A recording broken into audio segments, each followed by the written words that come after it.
Good afternoon and welcome to 365 Days of Amazing Stories with Theo Mayer. Here we are on day 150 and I'm continuing the story of the treasure seeker. Chris Block was the only one that stayed around in the tavern after everyone had gotten up to leave. It was late, but he sat there and thought, thinking about all that he had just heard and thinking about his life as well. Now, Chris Block had been an innkeeper himself, and he was known to be a cook extraordinaire. He could cook dishes that, well, not many other people could.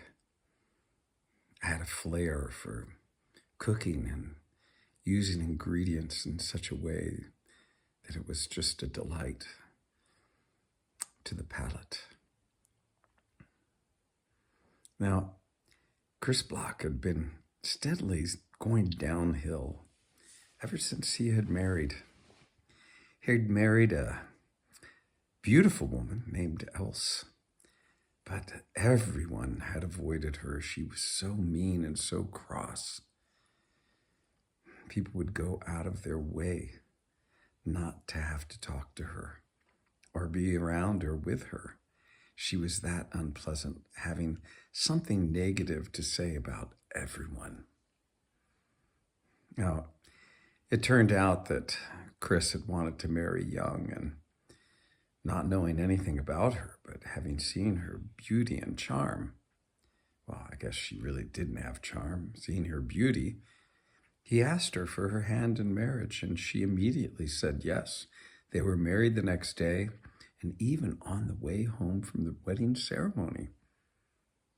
Chris, having partaken in some of his favorite wine, was a little bit off. And he ended up stumbling, and the two of them fell to the ground together, which could have been a wonderful moment. But instead she began cursing and yelling at him, and the rest of the way home was nothing but an argument. Things did not get better. She was always cross with him. Now, it turned out that, well, they had a number of children, but no sooner had one been born than it began to wane and die. Son after son, Chris had to bury. And his saying had something to do with frost on the blossoms. No fruit to bear this year. Finally, he had a daughter that seemed to be a little bit more, well, strong, capable of enduring the wrath of her mother. And she grew into a strong, powerful young woman. She always saw how her father had been treated and did not like it. She liked him because he was a sweet man. Else, she worked. They both worked. She put all of her money away, saving it.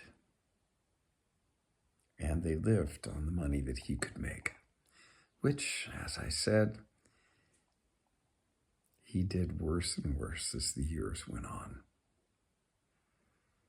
Well, he sat there in the tavern thinking about all that he had heard. And he resolved that he would try to make this endeavor. But the first thing he knew that he needed was that spring root.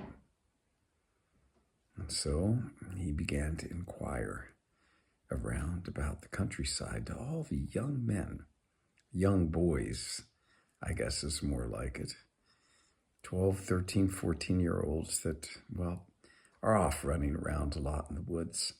And he asked them to find him a woodpecker's nest, a woodpecker's hole, a black woodpecker, and that he would reward them if they could. Now, many of them pretended that they had found a woodpecker's nest and led him off into the forest, only to find that there was no woodpecker nest at all. This happened many times until finally there was one young lad that actually did find the nest in a hole in a tree of a black woodpecker. And he came back and reported to Peter, who immediately went off the woods to check. And indeed, it was the nest of a black woodpecker. He paid the young boy what he said he would and went back and began to make preparations. And we'll stop the story there. Find out what happens next. Okay. Hope you're enjoying. Have a good rest of your day.